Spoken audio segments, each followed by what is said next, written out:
पिछले वीडियो में आपने देखा था कि राष्ट्रीय मिलिट्री स्कूल्स बनाने का ऑब्जेक्टिव क्या था, क्यों अंग्रेजों ने हमारे लिए राष्ट्रीय मिलिट्री स्कूल्स बनाए, लेकिन भारत में आज भी केवल 5 ही मिलिट्री स्कूल्स हैं और ज्यादा क्यों नहीं है। तो सवाल आता है कि आर्मी स्कूल और सैनिक स्कूल जब एक ही थे तो इनमें अंतर क्या है। नमस्कार दोस्तों, तो पिछले वीडियो में आपने देखा कि राष्ट्रीय मिलिट्री स्कूल्स बनाने का ऑब्जेक्टिव क्या था, क्यों अंग्रेजों ने हमारे लिए राष्ट्रीय मिलिट्री स्कूल्स बनाए और बाद में चलकर 1961 में केवल एकमात्र राष्ट्रीय मिलिट्री स्कूल आरएमएस धौलपुर ही क्यों बनाया गया, उसके बाद कोई नए मिलिट्री स्कूल्स क्यों नहीं बनाए गए। आज की वीडियो में हम जानेंगे कि इंडिया में कौन कौन से वो 5 मिलिट्री स्कूल्स हैं और क्यों नहीं भारत सरकार उनसे ज्यादा मिलिट्री स्कूल्स बना देती है। आज अगर देखा जाए तो आजादी के लगभग 78 साल हो चुके हैं, लेकिन भारत में आज भी केवल 5 ही मिलिट्री स्कूल्स हैं और ज्यादा क्यों नहीं है। तो आइए इस पर चर्चा करते हैं। मेरा नाम है संकेत और आप देख रहे हैं द प्राइम क्लासेस का यूट्यूब चैनल। और आज हम फिर से डिकोड करने वाले हैं कि व्हाई आरएमएस ओनली 5, उससे ज्यादा हमने क्यों नहीं बनाया। तो शुरुआत करते हैं इस वीडियो का। 1962 के बाद भारत सरकार ने कोई नया मिलिट्री स्कूल बनाना पूर्णतः बंद कर दिया। पर क्यों? क्या भारत सरकार के पास बजट कम पड़ गया, या हम चाहते ही नहीं कि हमारे पास और ऑफिसर्स आए?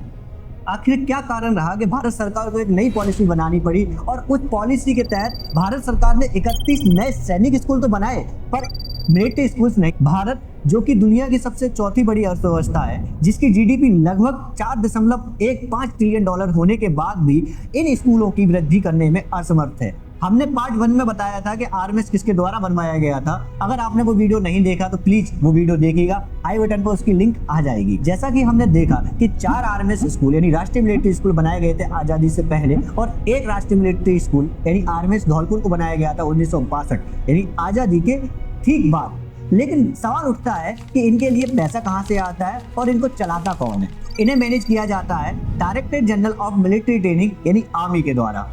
कहानी में यहीं पर एक मोड़ आता है कि आर्मी न केवल इन स्कूल्स को मैनेज करती है बल्कि इनको चलाने के लिए फंड भी आर्मी के द्वारा ही दिया जाता है। अगर आसान भाषा में कहें तो आर्मी के पास मिलता है एक लिमिटेड अमाउंट और इसी अमाउंट में उनको अपना खर्चा भी चलाना पड़ता है और साथ में इन स्कूल्स को भी मैनेज करना पड़ता है। भारत में आर्मी के लिए एक फिक्स अमाउंट ऑफ बजट ही पास किया जाता है और इसी फिक्स बजट में आर्मी को अपना खर्चा और स्कूल का खर्चा चलाना पड़ता है। इसी कारण से 1962 में भारत सरकार के द्वारा एक नई पॉलिसी बनाई गई जिसे कहा गया एक्सकैलिबर पॉलिसी। और इस पॉलिसी के तहत जो पुराने आरएमएस स्कूल थे उनको बनाना पूर्णतः बंद कर दिया गया और नए स्कूल्स बनाए गए जिनको हम आज सैनिक स्कूल्स के नाम से जानते हैं। तो सवाल आता है कि आरएमएस स्कूल और सैनिक स्कूल जब एक ही थे तो इनमें अंतर क्या है? अंतर है फंड का। आरएमएस स्कूल का जो फंड है वो आर्मी के द्वारा दिया जाता है, वहीं पर सैनिक स्कूल का फंड मैनेज किया जाता है सेंट्रल गवर्नमेंट और स्टेट गवर्नमेंट की हेल्प से।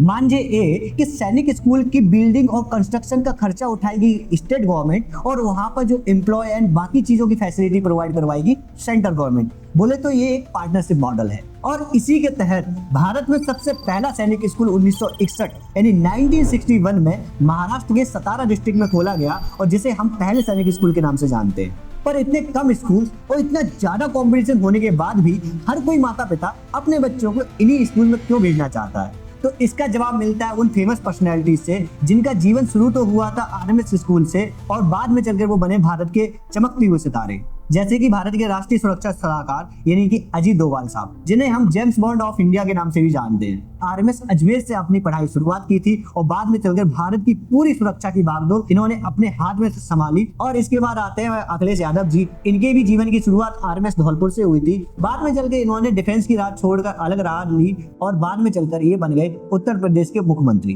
तो इन सबके साथ आप भी सोच सकते हैं कि आरएमएस स्कूल केवल स्कूल नहीं है, ये वो जगह है जहां पर बच्चों की पर्सनैलिटी को बनाया जाता है। और यही कारण है कि भारत का लगभग हर माता पिता अपने बच्चे को आरएमएस स्कूल में पढ़ाना चाहता है। तो आज की वीडियो में आपने देखा कि आरएमएस स्कूल लिमिटेड क्यों हैं और कैसे एक सैनिक स्कूल की नींव डाली गई और हर कोई माता पिता क्यों अपने बच्चे को राष्ट्रीय मिलिट्री स्कूल में भेजना चाहता है।